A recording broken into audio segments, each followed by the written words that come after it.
Okay, kindly turn on your camera. Mute your mic. Mute your mic, Regine. Leonard, are you there? Ganyan mo katawag nimo pero wala man. If no responses, then I will absent you. Wala ka diya? Wala ka naminaw? Okay, only... Ha?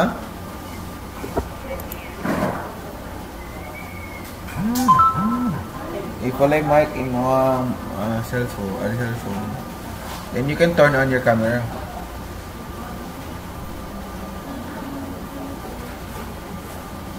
Wala dyan po yung camera.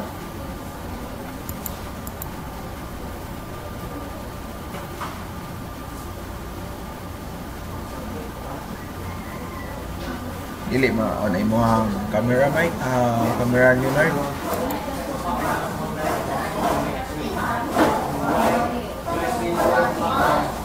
Okay. Hindi na ito function.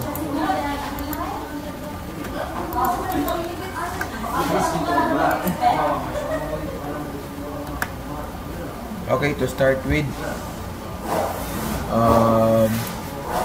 your similarity check has 13%.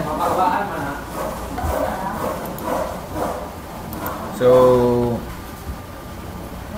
I'll be sharing my screen so you can see what I am talking about.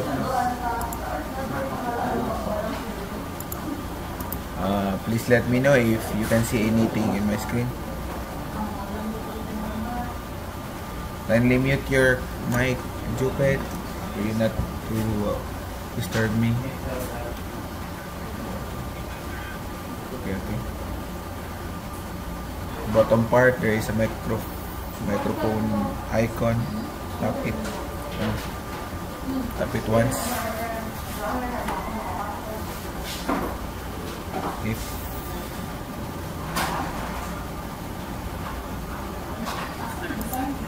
lalong. Okay, Jorge mute. Okay, so can you see my screen? Okay. Once you see your screen, let me show you your similarity report. Only have 13% similarity. So in this, you already know why it is have a similarity, because some of the content you used in your proposal is came from the internet. That is why there is a similar. So in every proposal you are going to make, it should be unique, came from you, especially in chapter 1, because you already know, you know what is the problem, you know what will be the particular solution. So everything that you are going to propose is by your own words, not came from the words from the internet or the other person, because your problem is not the same with their problem. Okay, so your problem, your solution. So meaning, no need to copy and paste their thoughts, because your thoughts and their thoughts are not the same. Because you are having a specific concerns, and there is also a specific solution for your concerns. Okay. By the way, what is this all about? What is this project is all about? Anybody can answer that?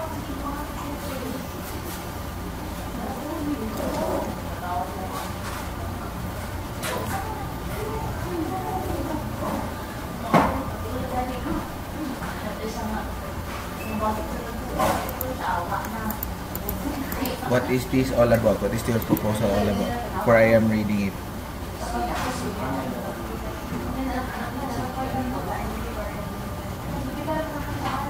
Then what is the COVID case? What we're going to do? The COVID case.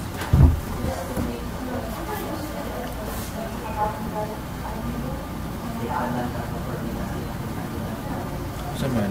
Sa mo-detect mo ang symptoms. Yes. Sige. What is your purpose of your system? What is the purpose of your proposed system?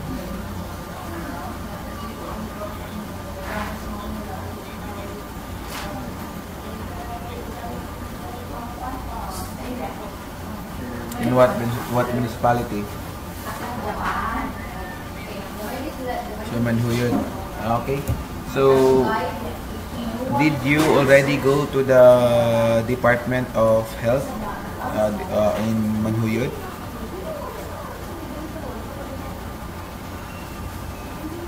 Then what what is your idea is all about in recording recording the data, the COVID cases in your area. So giyon sa ninyo formulate inyong ideas in crafting this proposal if wala man mo kaato dito.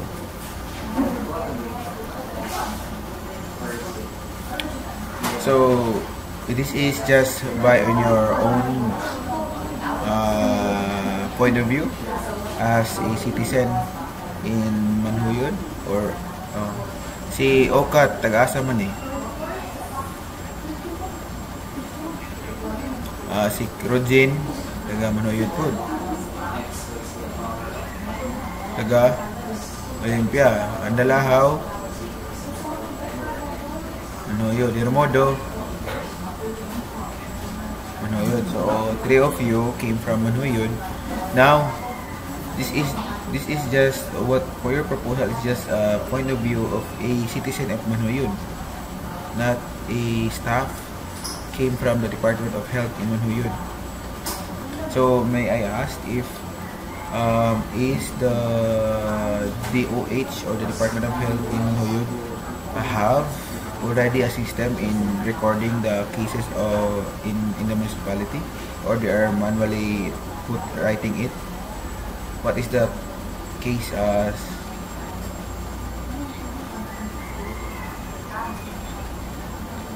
how can you tell me na murag manual nakaadto mo dito wala? Ha? Nakaadto mo dito you now, so kanang ato ang gigama aron diri na proposal murag sakto murag dili ko ni.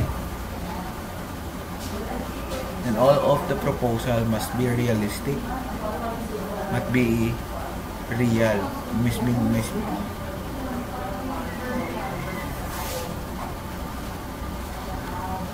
Okay, so that is your plan. So I want your first step in order you to craft your proposal, you must go there and really find what is the problem. Baka nag-propose lang ta in your own point of view and you are making we call it not assuming of the reality na they have a problem in recording the patients in activities in Manhuyod. So or tracing the symptomatic and asymptomatic.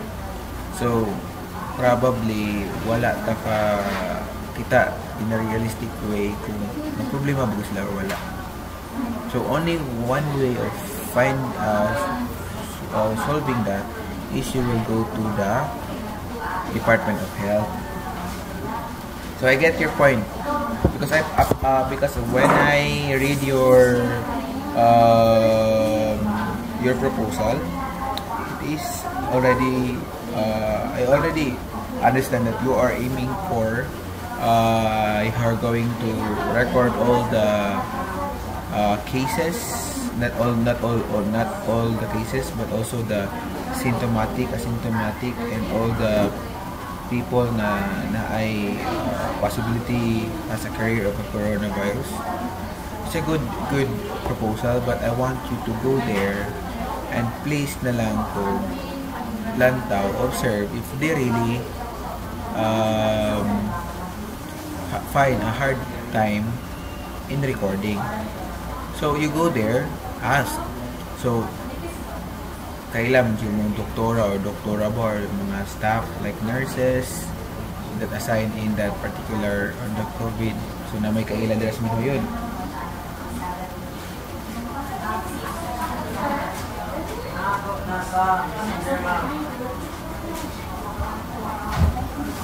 Kasi usa may bawal. Mangutana raman man. Ay. Ano kinalan po? Ano kinalan po mo ana?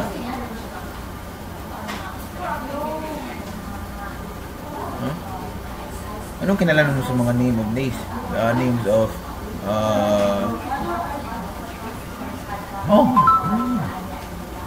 that is not your job anymore. You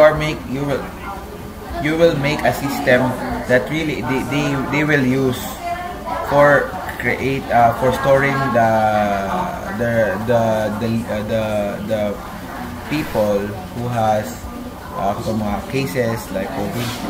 Inyo is to create a system for them to use for their recording. You don't need their information and record. Kung saan mo na ninyo. And especially, bisag unsa lang, because this is just, you are making it, not everything that you are going to store first in your system is they have already. No? So meaning, so as of this moment that you are going to use, if they were going to implement the system, probably you will have the functionality that import on your database that they have, or you are going to manual, if they have a manual recording, you have to manually or add it individually to your database. No need to get all the data. Saan man yung data nila. So probably you are going to get for example, the data that like kung sa mga data nilang ipang store, like last name, first name, middle name, date of birth, address. Those are the data that you are going to gather. Muna ilang ipang ginagamit. Pero the data inside of that, kung may mga name dia, mga last name, taga sila, that is disclosed. I-disclose na siya. Hindi na siya pwede ihatag because that is very confidential. Hindi na siya pwede ihatag. So meaning, please know already what are the data that needed in the system, like mga attributes like kung sa siya ni travel, tanan, kung siya mga ngalan, name, contact number, email address. Those are, pero wala yung na-agit siya kapag mga tuples, may tatawag sa database na na-record yun with that particular attributes. So you go there, probably you go there, since pwede pa bang you can set an appointment to visit them, or you can have an idea to call them, ask a call number to the doctor kung pwede ba, or set an appointment na lang yun on the office, visit them, just formally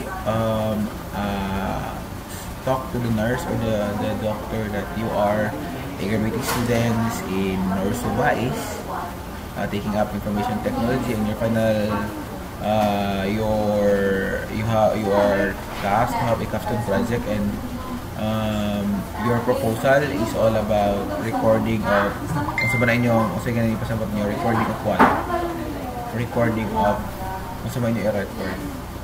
Then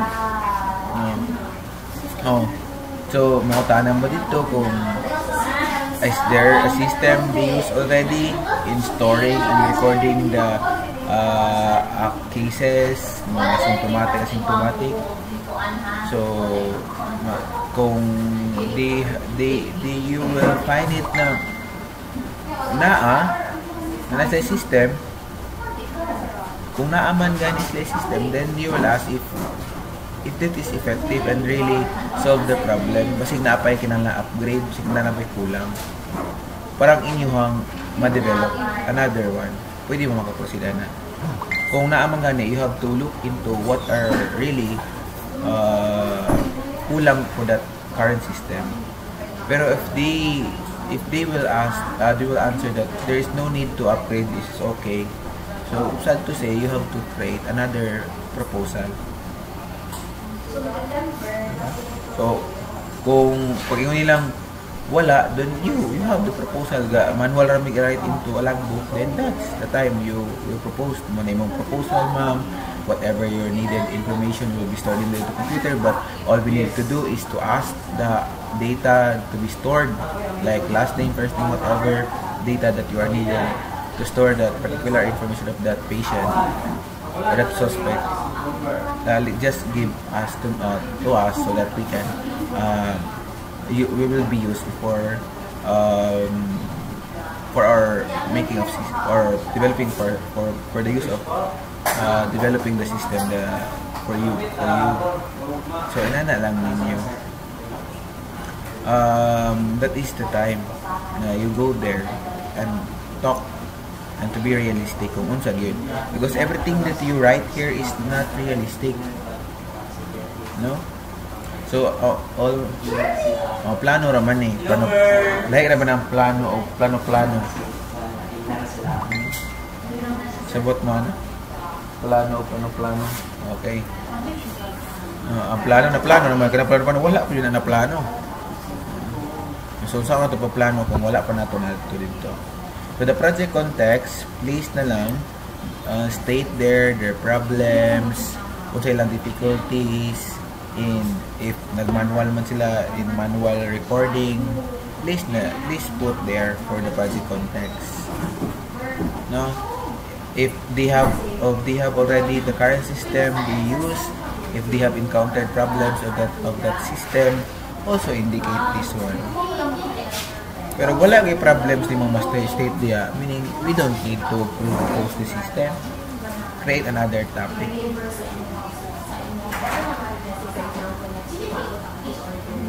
Okay, if maganing we need to go there, pag makita na to na og nanay man huyod, so probably na po bindoy, na po na ayun, na po na bais, na po na tanan kay it is centralized. Badahan po na asa man huyod na wala sa uban. So that is why we go there and really find out kung sa jud ma-find out na information. No? Nakuha ninyo. Because kani, plano naman saan na ito pagkuhan? Pag-formulate og mga ideas. Sakto ko, nasakto mo di ay na may tatay i-propose, pero we need to ask them if really this is feasible, realistic for them base niya na nasladaan. So akong ihatagin na tambag ato sa ning i-rewrite or draft na to once na maka-afto na ta dito sa inyong sa DOH, and we really improve this one. I will give you the hint. So na project context, please state there all the problems that you were going, that the staff and the doctors really into in manual recording. So ang purpose and description, no, all of these are really the parts na siya ako ang hihatag na manual for you to work with. Okay, ug may undra ka na inyo record the number of positive COVID-19 related incidents. Recoveries. Apila na lang po siguro ninyong tong mga symptomatic ug symptomatic. Atong mamao po sa data po ba na tracer ba. So, for example, ako na positive, ma-appeal po ang pila ka ba kong pamilya, taga-asa ko, parang sila po, dali ra kayong ma-trace para sa quarantine. So, pila ka bok number sa family, pila ni ka bok po yung, mara po siya contact tracing. Okay, yung record or number positive naman ho yun, diba? Ron, wala mo na siya kayo positive cases. Symptoms ra kasagaran, diba? Murag suspective, diba? Suspective ra, so dili ra guro positive. Ha? Ira siya positive. Kinahanglan ko. Ha? Baliw ra ko. O improve.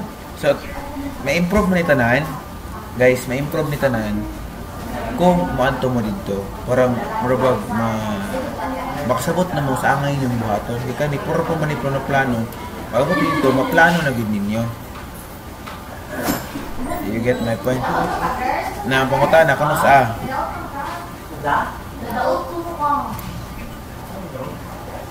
manay pangutan na kamo sa sunod tuig ba or ugma? Sige na. Please na lang observe minimum health standard. 1 meter distance away to each person, and also always wear mask.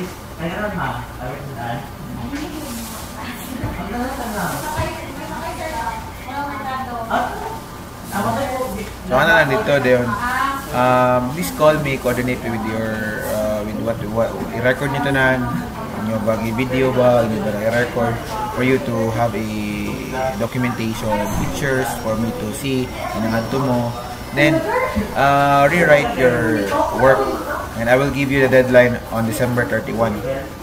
So unod-unodan na ng inyong trabaho kung maka-add mo dito. Kaya kanang taon nyo, project context, usa ka sentence, my goodness, kulang-kulang of information kung wala mo valid na detalye kung sa'y kinahanglan yun ninyo. Gets it? Naglisod mo formulate og mga content in the part of the chapter 1 since kulang-kulang ninyo ang information, wala mo ka-add dito.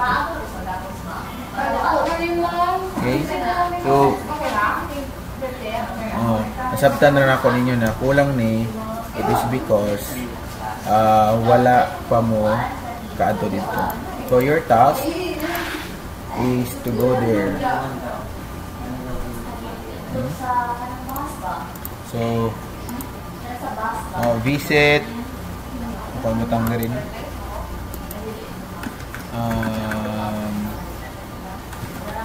Visit the DOH in Manhuyon. And so kuan lang no, then ask some necessary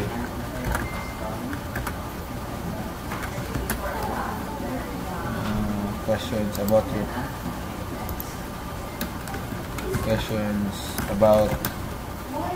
for your proposal for you to materialize or gain idea what you will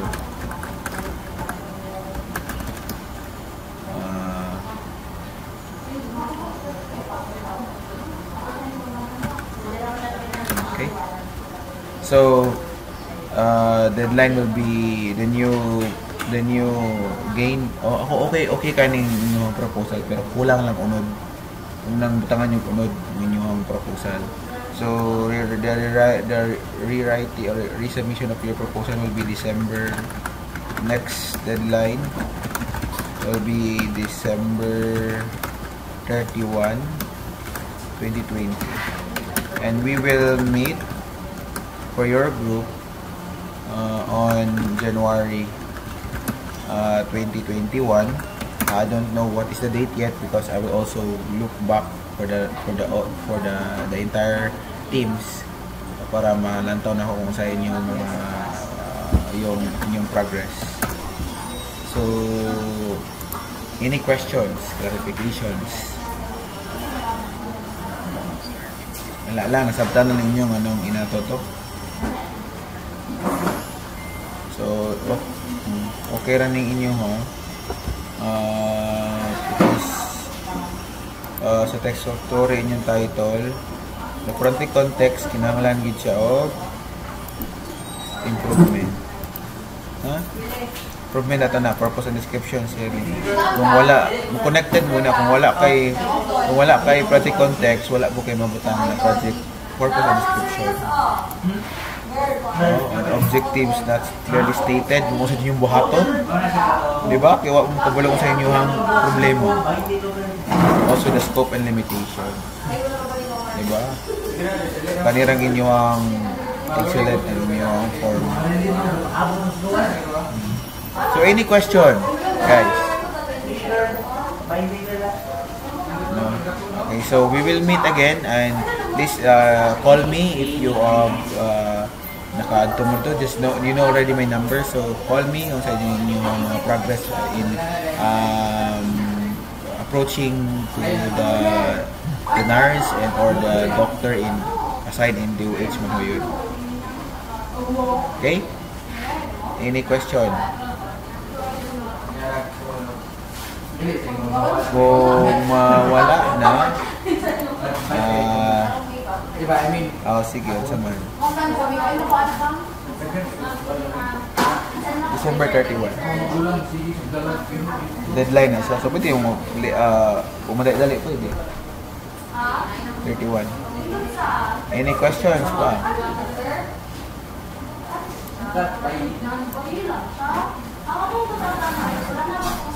Kung wala na, thank you for coming. Thank you for joining. Coming for joining then. Please keep safe always, and then good day everyone. So bye bye. Thank you. Wait for the uploaded video na lang this afternoon. Okay, bye bye.